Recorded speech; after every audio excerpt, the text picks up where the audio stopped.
اور جب منافق اور وہ لوگ جن کے دلوں میں بیماری تھی کہنے لگے کہ اللہ اور اس کے رسول نے تو ہم سے محض دھوکے کا وعدہ کیا تھا، اور جب ان میں سے ایک جماعت کہتی تھی کہ اے اہل یثرب، یہاں تمہارے ٹھہرنے کا مقام نہیں تو لوٹ چلو، اور ایک گروہ ان میں سے پیغمبر سے اجازت مانگنے اور کہنے لگا کہ ہمارے گھر کھلے پڑے ہیں، حالانکہ وہ کھلے نہیں تھے، وہ تو صرف بھاگنا چاہتے تھے،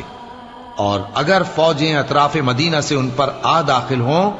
پھر ان سے خانہ جنگی کے لیے کہا جائے تو فوراً کرنے لگیں اور اس کے لیے بہت کم توقف کریں،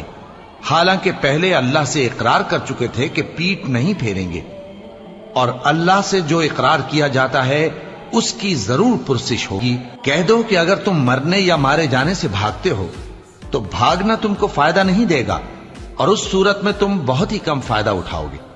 کہہ دو کہ اگر اللہ تمہارے ساتھ برائی کا ارادہ کرے تو کون